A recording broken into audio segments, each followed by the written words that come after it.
aanu ku maqnayn haddaanu beesha Axmed Siciid lahay wa aanu ku maqnayn oo fadhiga iyagu u badnaa isla meeshaan ka weerar lahayn meeshaan ka geey lahayn iyo meeshaan ka weerar lahayn baanu ku maqnayn waxaanu jecel lahay cid ugu horeysa ka qayb cid ugu horeysa hadalka bilaabasa dagaalka SLM la geeyo musabixi iyo waxa weeyaan kooxdu wato budcadka cid ugu horeysa geesay bilaabasa in anaga noqoto horta wax la iska weydiyo dhulbahaanto maxaabiista iyadoo ninkii ugu dambeeyay dhiigiisu qoyan yahay talaagadu ku jiro laga guray gobolka Sool laga qaaday ilaa hadeer meel allaale meel lagu buuxiyay meel wax loo haysto aan la garanay weey niba gabiyo wuxuu yiri cirbadaaye jeeraan hubsado carun wuxuu reebo abidkeeba waxa laga maqlay caynkana wacan ujeedada waxa weeye hadaan nahay beesha Axmed Siciid xaajeedayadu waxay ku jirtay oo ku raagtay taageerada iyaduna dib ugu dhacday ilaa ay noqono dad iska hubiya xaajooyinka iyo xaaladaha jira maanta waxa noo cadaatay markaa waanu hubsanay oo waa ka boganay taageerada dhulbahante iyo fiqishini ay isku raaceen maanta inay tahay mid biyo kama dhibcaana qabatay beelweynta Axmed Siciid tuuriyar ay qabatay baa taageen maamulka argagixisada SLM Muuse Biixi hogaamiyo uu dilay si dadban iyo si toosa tacsiibaanu halka uga diraynaa annagoo dhan saanuuna nahay beelweynta Axmed Siciid iska ridno heeryada qoyan dhulbahantow waxaan leenahay iska saara heeryada hadday wax qaban waayaan raggu waa inay guuto koola dumarka la dhahaa meel kaste ay soo baxaan oo wax qabtaan oo sida ragga u dagaalama qoryiin cabaysataan inaad beelaha fiqishini iyo dhulbaante gobolka Sool dega ay isku raaceen maanta ay inay ku aayatashadaan ay ka go'aansadeen hadafkaas oo hadafka beeshana maanta ay ka jeedinaysay baaqa dhulbahantu ilaahay rag buu inaga dhigay waragana iska kicino inama xiniyo dheera waxay hayaan ba iska yartay inaga ka hub badan inaga ka tiro badan hal mar hadaynu kacno waxaan waa cadow inta waxay xidhayaan dadkeeni leynayaan 15 sano ay ugu hayeen bal ka war carruurta yar 15 jirada ay leeyihiin wixii la socod ka dhici jiray oo dhan iyaga geystay waxaad moodaa inay khatimaadii tahay waxayna tahay tacsidu way dhamaatay iyo durbaankii waxaan ma reerihii ugu dambeeyay baa Allah waxaan kaloo aanu idin sheegaynaa in aynu ka hawlgali doono wax kale waxaan hadda ka dambeeya inta ka baadi in badan bay hawsha socotay waxaanu ku maqnayn haddaanu beesha Axmed Siciid lahay wa aanu ku maqnayn oo fadhiga iyagu u badnaa isla meeshaan ka weerar lahayn meeshaan ka geey lahayn iyo meeshaan ka weerar lahayn baanu ku maqnayn waxaanu jecel lahay cid ugu horeysa ka qayb cid ugu horeysa hadalka bilaabasa dagaalka SLM la geeyo musabixi iyo waxa weeyaan kooxdu wato budcadka cid ugu horeysa geesay bilaabasa in anaga noqoto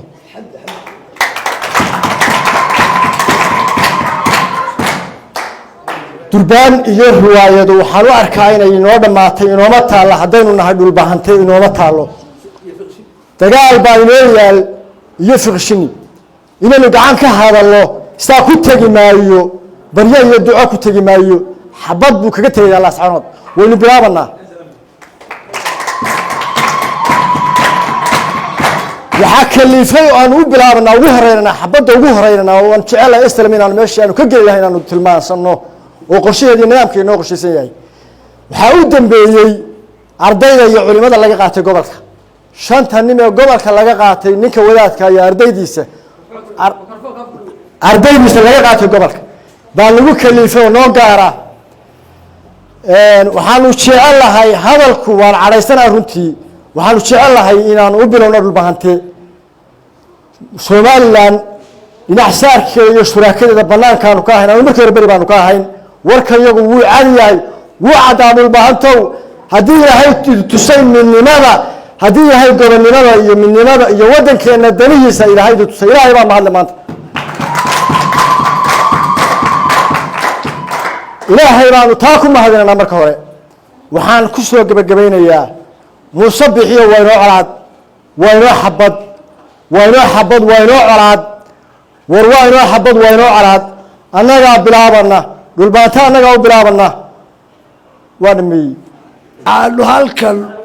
taageero iyo midnimo iyo mid toosa iyo mid dadbalba ugu sheegaynaa gobollada SSC khaasatan gobolka Sool oo xafladan aanu ku qabanayno shirkii guddiga ka tashiga gobollada SSC uu hogaaminayay Garaad Jaamac Garaad Ismaaciil iyo 33 guddiga ahaa ee uu magacaabay ayna ka soo saareen go'aamada 12 qodob koow baan taageeray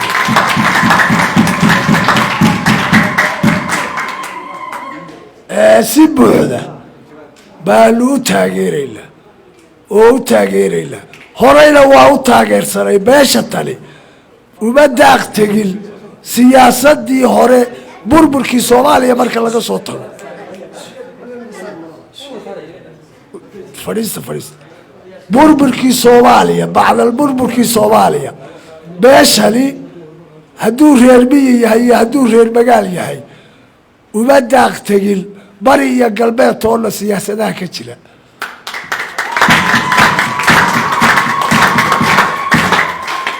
qaasata taarka gixisada SLM oo ta ugu daran looguna tashaday gobolladan SSC in si toosan iyo si dadban loogu gumaado kama la qaybgelin kama la midleh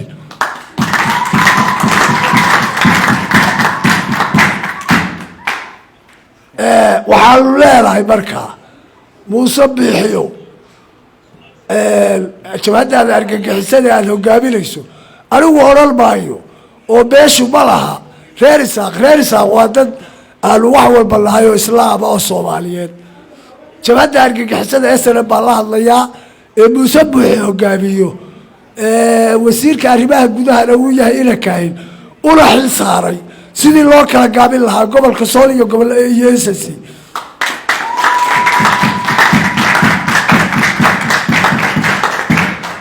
waa loo oglahay oo ka dulqaadan mayno horeyna waa u ogeyn saqiirka ogaaday iska daa waxgaradka intii hore la dhameeyay mooyaneeta kale saqiirka ogaaday oo cid waqaasha ogo simada og maantana waxaa ilaahay baa mahad leh oo aan mahad u laqaynaa ilaaha khaaliq ah ee quluubta gobollada SSC Sool Sanaag iyo Cayn isu soo jeediyey maanta oo isimadoodii iyo waxgaradkoodiiba ay ku dhayihiin gobolka Sool xorriyadna ku dhex marayaan inta ka hadhayna ay tahay lagu dul joogaa inta ay SLM ku hareeraysan tahay la doonayay si degdeg looga kiciyo ilaahay baa mahaddaas kale Soomaalida ku maamada hadal nin badiyana ma wada oran nin yareeyana kama wada tegin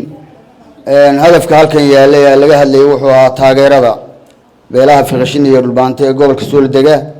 ay isku raaceen maanta ay inay ku aayatashadaan ay ka go'aansadeen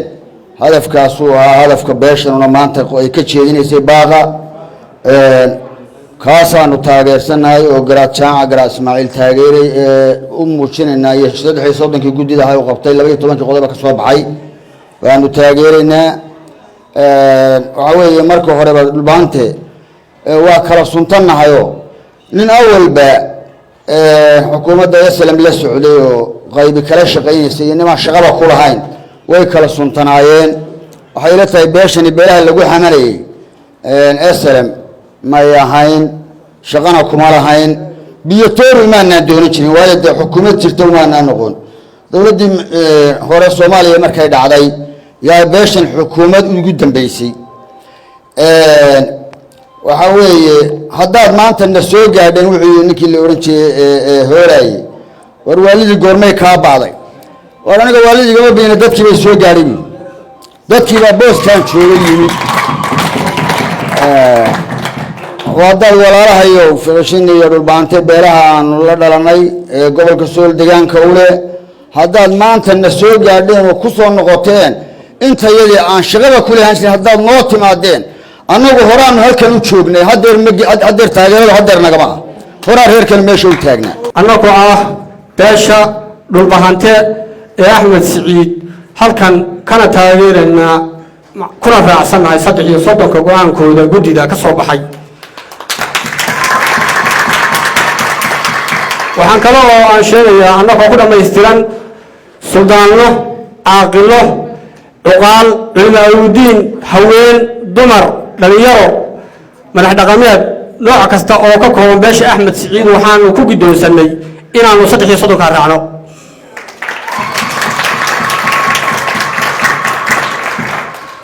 waxaan kale oo sheegayaa dad baan ka maqlanaa macnaha waa iscadaynanaa dhulbaanta waa iscadaynanaa nin baa yiri baa la yiri war waxaad ogtahay ma kuu sheega waxaad ogtahay baan idin sheegaynaa reerka la dhaho Axmed Siciid awalba wuu caddaa isagu meel flu taagnaa Soomaaliland meel buu ka taagnaa meel cad buu Soomaaliland ka taagnaayo awalba wuu caddaayo dad kale waa iscadaynanaa warawalba Axmed Siciid wuu caddaayo meel cad buu ka taagnaa Soomaaliland go'aankiisuna meel buu ahaa hadafkiisuna meel buu ahaa marka dad kale waa iscadaynanaa anagu horta waanu cadnahay cid kastaba ha ahaadeen waxaan se idiin sheegaynaa maamulka SLM ee Muuse Biixi madaxda u yahay iyo xukuumadda ka hooseysaba horta shirka dhulbahanta qaatay baan anagu qaadanay taasaan ku taageersanahay kula qaadnay waxaan se kale halkan u sheegayaa dil fara badan baa ka dhacay laascaano wax fara badan baa ka dhacay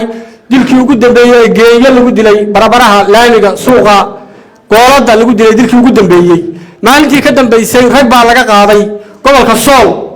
oo loo qaaday afduub inta guryahoodii loogu dhaadhacay 12 duhurnimo loo qaaday afduub loona qaaday ragaas waa rag 5 nin ka kooban xaafadan baa ku jirto 3 nin ay ka mid yihiin wiilal yar ardaya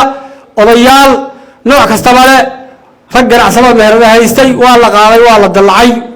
waxaa qaaday maamulka SLM ee macnaha Muuse Biixi ugu horeeyo waxaan taageeraynaa shirka dhulbahanta weyne isugu yimaadeen go'aamaday gaareen 33 guddiga ah iyo 12 qodob ay gaareen baa ka midaysan ku raacsanahay oo ku ayidsannahay aanu ku taageeraynaa hiil iyo hooba waan ku taageeraynaa dhulbahanta go'aanku gaaro ayaan taageersannahay oo kula soconnaa oo ku ayidsannahay oo ku saxanana ku soo toosanaa marka saasaan ugu bushaaraynaynaa inaanu garabkooda nahay dhulbahanta weyne meeshay maraan baarmaraynaa kuna midaysannahay haddaanu nahay beesha Axmed Siciid ee dhulbahante waxaanu ku midaysannahay wax kasta oo dhulbahanta go'aan gaar inaanu ku raacno oo wanaaga oo dalkayaga iyo dadkayaga aan ku xoreynayno oo gumaysiga kaga baxayno gumaysiga inaanu iska ridno heeryada qoyan dhulbahanta waxaan leenahay iska saara heeryada hadday wax qaban waayaan raggu waa inay guuto koobaha dumarka la dhahaa meel kaste ay soo baxaan oo wax qabtaan oo sida ragga u dagaalama qoryeen cabaysataan inaad tuura dulliga iyo heeryada raggeena saaran naag walayba wiilkaaga iyo ninkaaga soo kici iyo walaalka soo kici hal mar baa la iska tuura heeryada qoyan iyo gudnimada haysata ee 15 sano nagu soconaysa raggeeni baa dhintay ardadeeni baa la xireeyay oo la guraya 14 jira la qaaday maalin dhaweyd 15 jiro ayaa la qaaday maxaa loo qaaday nin iska baax mushtaraho aan waxa farbaysi yar gadanayo caruurtiisa iyo ilmihiisa korsanaya iyo rag la mid oo 10 ayaa la qaaday waxana loo qaaday xaq darro dulmi lagu xaqiijinayo Muuse kaahina ka dambeeyo lagu xaqiijinayo bari in la dhaho waa raggii dhulbahantoo la laayay baa ragga la ka dambeeyay oo looga dhigo foodsaar ayna shaqo ku lahayn marka waxaan leeyahay hadalka ugu soo gabagabeynaya dhulbahantoo midooba oo hal mid noqdo oo heeryada qoyan tuura dulinimada iska qaada ilaahay bayna abuurtay waa la dhintaa ragga xabsiga iyo geeridaba waa loo sameeyay labadaba waa inaad samaysan raggow dumarkow kaka wiilkaaga iyo walaalkaaga kici intaasaan ku soo gabagabay inta waxaan ku xijinaynaa dhammaan tacsidaa waxaan ku xijinaynaa oramayno Soomaaliland ama Muuse Biixi jahmadda uu mas-uulka ka yahay ee wato ha naga baxdo waxa weeye waa hadal yare haddii ay baxaso wuxuu yidhi hadday dhaga kuu daloolaan dhowr jeer wax lagu yidhi waxaa la yidhi meel madaxaa ka sarrayso la salaaxana ma jirto ismadii iyo garaadadii iyo horreyn waxay ku baaqeen inaynu dhiiggeennu kala badbaado oo aynu haddaan Somaliland tihiin aad gobollada Laascaanood iyo dhammaan SSC aad uga baxdaan si aynu kala badbaadno hadal oday iyo hadal garaad intaasu ku dhammaa haddii macnaha uu nuxur leeyahay raggii hore ay yidhi waxaa laga rabay shacabka wixii kale ee ficila iyo dhaqaaq wixii ay ku dari karaan insha Allahna waxaan rajaynaynaa inaynu ku darano markaan ka gudbo 15 sanadood dadka lagu xasuuqayay gobolka Sool inagu ma oran lagu xasuuqayay gobolka Sool iyagana Allah naxtu waa ka tacsiyeynay laakiin dadka loo xirxirayo habeenkii u dambeysay ee Maxamuud Cali ninka la yiraahdo lagu dilay laamiga ee la yiri waliba ha qaadanina meydkiisa raga ninkaas ugu dambeeyay waxa ninkaas ugu dambeeyay iyadoo sidaas oo Soomaaliland wax maamula iyo xukuumadda dhakada ayna gacan ugu jirin bay haddana dhar rag 5 ilaa 6 guryahooda ugu dhaadhiceen oo soo xiraystaan sida ay ugu sifeeyaan 15 sanadood dadkii dhimanayay in la yiraahdo dadkaas aanu haynaayo u xiran oo lagu sifeeyo muusow ninka la yiraahdo Muuse Biixi Cabdiyow adiga as'ala madaxa ku sito ugu horeeya wax aan macquul ahayn ilaahayna ka yeeli ma iblaadkuna ka dhageysan maayo bismillaahir rahmaanir rahiim hadalkii waxa dhameeyay cuqaashi aaqiladii waxa haray ma jiraan hadalku waa intii hore weeyaan waxaan taxasi u diraynaa dadkii lagu leen jiray gobolka ilaahay intii dhimatay ilaahay u naxariisto intii dhaawacana ilaahay ha u booqayo inta ka bacdi waxaan leeyahay war dhulbaantow ilaahay rag buu inaga dhigay warragana iska kicino inama xiniya dheera waxay hayaan ba iska yartay inaga ka hub badan inaga ka tiro badan hal mar hadaynu kacno oo aynu sidee daacada inuu wada kacno raggan wallahi waynu iska kicin karnaa waxa lama joogaan warraggan waa faakh waxay hayaan ba waa baafaata inta ka bacdi war aynu cawasho isku furno aynu raggan iska kicino ma garateen aynu israacno aynu midowno la raggu waa ragii rag wada dhashabay nahay wiil iyo abihi baynu nahay waxaan waa cadow intaa waxay xidhayaan dadkeeni leynayaan 15 sano ay ugu hayeen bal ka war carruurta yar 15 jirada ay leeyihiin wixii la socod ka dhici jiray oo dhan iyaga geystay dambi aysan lahayn bay dhakada ka saareen sidaas kuma fiirsan karnee leen maalin bay ninba inaga mid ah loo kaxaysanayaa iminkay dhowdahay aynu ragga iska qabanno waxa ma hayaan waa jabhade wabillahi tawfiiq inta ka bacdi in badan bay hawshu socotay waxay la tahay ummadii hurdo way toostay ilaahay baa toosiyay waxaan ma mara seexan doonto waxaan leenahay Soomaalidu waxay ku maamaadaan 20 jir mudug jooga ilaahay wax xil qarin baa leeyahay jabhada Muuse Biixi ina ka ilaahay wax xil qarin ugu dambayn halka wixii ka dhacay weyn isla ogeyn faralkii ugu dambeeyay kacdoonada ugu waaweyn ka dhaceen habeenkii Maxamuud Cali Saale lagu dilay meesha maalinteedii ayaa waxa laga qaaday inama yar oo jaamacada ka baxay oo 20 jir aabahood 5 nin oo gobolka Sool u dhashay habeenkii la dilay way maalmadeedii guriga ina ka ahin degan yahay guriga ka soo horjeeday ee gobolka xerada Burmadka baa lagu xareystay waxa ka horeysay kuwa la xareystay isbuuc ka hor in Hargeysa laga soo daayay 3 bilood cuqaasha iyo ummadu odayaashii ninkaas ka soo jeeday ay u fadhiyeen oo aynu isla ogeyn inay luuxda lagu waayay warqadii cadaynta soo daynta si ay dhidaya maxkamadda iyo waxa ay soo sita baa habeenkii 7 waxa lagu xajiyay dilkiina saadle marka hore haddaan nahay beesha axmed siciid kuwaa ka dulqaadan mayno ilamadayna jaamacadaha ka soo baxay sugina mayno waxayna noqonaysaa inaanu ka falgallaano bilowyada ugu horreeya inay noqoto waxaanu u sheegaynaa kuwa dulqaad ka samayn mayno haddaanu ka falgelayna muuse kaahina waad ka qaaday guriga gobolka kaa soo horjeeda taasi waxay ugu noqonaysaa bilowga dhulbaantee ugu horreeya waa ku qasbannahay kamana dulqaadan doonno